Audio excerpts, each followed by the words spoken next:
Hey everyone, Jason Case here with another video, and today is part 3 of a 4-part video series on how to measure your content marketing metrics.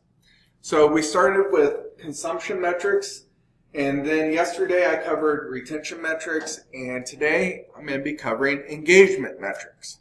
So again, I broke this down into 2 categories, Google Analytics and social media, and we'll be covering both of those. So to get started, in Google Analytics, I like to look at time on page. Now this is an important one because the more time on the page that users spend, then the more engaged they are with your content. So to do this in Google Analytics, you're going to go into Behavior, Site Content, All Pages. And then there is a column by default, Average Time on Page. And then again, what I like to do is drill this down by secondary dimension, acquisition, and source. And the reason for this is because it's important to look at the marketing channels that are sending visitors to your website and how engaged each of these users are based on the marketing channel. So for example, Facebook users might not be as engaged as users coming from LinkedIn.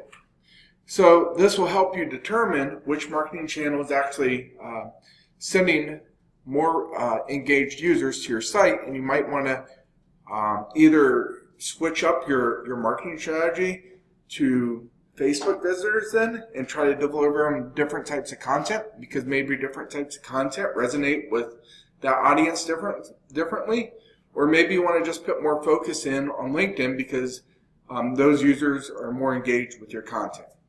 So that's why it's important to filter these out by source. And again, this is showing you all pages, but you can filter this down by the URL by just entering the URL in the search box there on that page, and it'll drill it down to that specific piece of content. So next is time on site. So to access this, same thing, just go to Behavior, Site Content, All Pages, and then you're going to drill this down by secondary dimension, users, and then session duration. So this will give you a good idea of how engaged users are with your entire site content.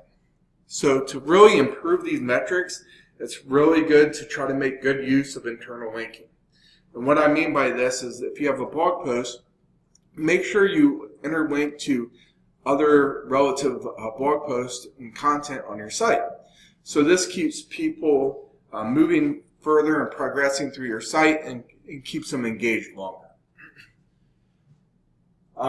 Scroll depth. Now this is a metric that's not really set up by default in Google Analytics, and you can set it up through Google Tag Manager, and it's too much to cover in this video, so what I'm going to do is create a how-to video later this week. I'll probably do this on Saturday.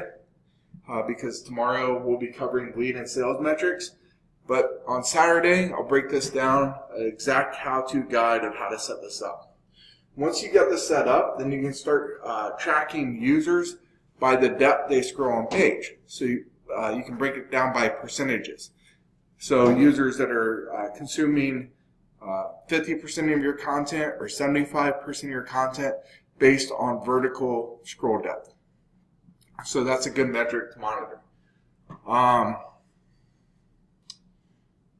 Social media is pretty much broke down in engagement based on shares, likes, and comments. Shares are a really good one because if people are sharing it, it really shows that they trust and like your content enough to share it with other people. So keep an eye on these in social media, and that's pretty much it for today's video. If you're not looking at these metrics, especially in Google Analytics, make sure that you start monitoring these. This will help you improve your content and also start focusing in on areas that are performing well already and put more energy into this type of content. So take care, guys. I'll talk to you tomorrow.